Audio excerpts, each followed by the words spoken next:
You are born loving speed. Maybe it starts with a go-kart at 7, your father lifting you into the seat, your hands too small for the wheel, your foot pressing the pedal like a question.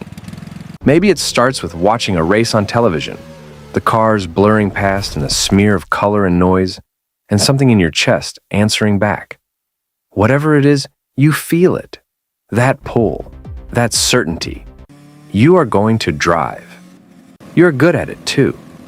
Genuinely, objectively, measurably good. Your lap times prove it. Your reflexes prove it. The karting trophies lined up in your childhood bedroom prove it.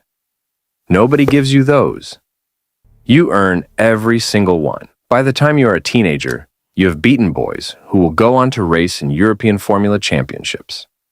You have beaten them cleanly, not by accident, but not on a lucky day with a favorable track. You have beaten them the way people get beaten when someone is simply faster. You go home and think, this is the beginning. It is not the beginning. Here is what happens next. Not to one woman, to almost all of them. The funding dries up first. Karting is expensive. Junior single-seater series are more expensive. Formula 3 costs roughly $500,000 a season. Formula 2 costs somewhere between $1 and $3 million. Formula 1 costs more than most countries' education budgets. Motorsport has always run on money as much as talent, and for boys, there is an entire ecosystem of sponsors, academies, and investors willing to bet on the ones who look promising.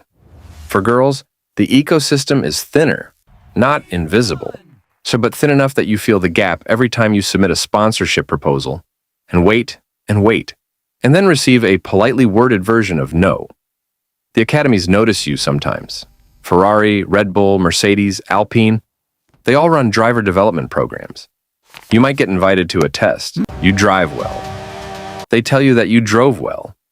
Then, they sign the boy who finished behind you in the championship standings.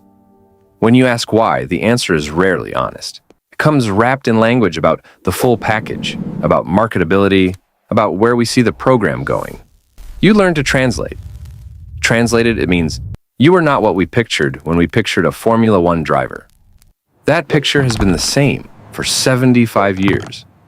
In all that time, only 2 women have started a Formula 1 World Championship race, and 2, the last one was Maria Teresa de Filippis in 1958. The last attempt that came close to breaking that drought was Susie Wolff, who completed practice sessions for Williams in 2014 and 2015. Practice sessions. Not a race start. Practice. The sport celebrated it as progress, and technically it was, which tells you everything about the baseline.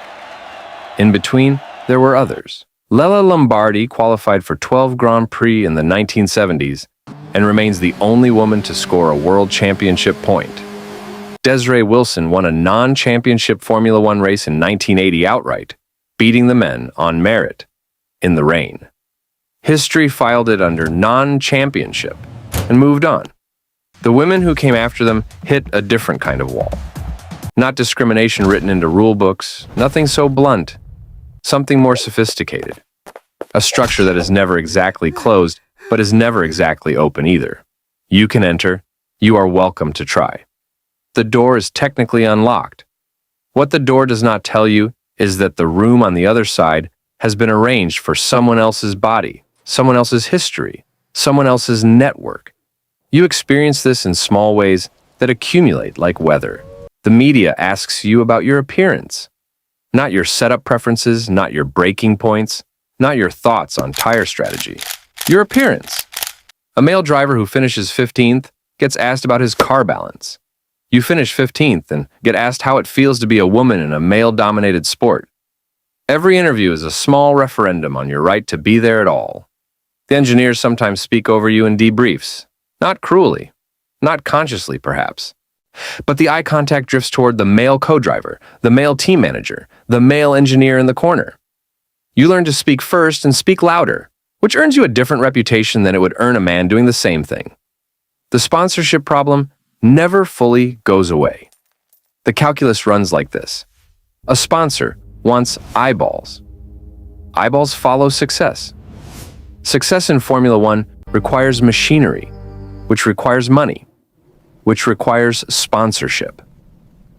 A woman trying to break into the top level without factory backing is trying to solve a circular equation with a variable that nobody has priced correctly because nobody has tried hard enough to price it. The W Series, the women-only championship launched in 2018, tried to change the pipeline. It folded in 2022, mid-season, stranding drivers mid-campaign when funding collapsed. The sport mourned it politely and moved on.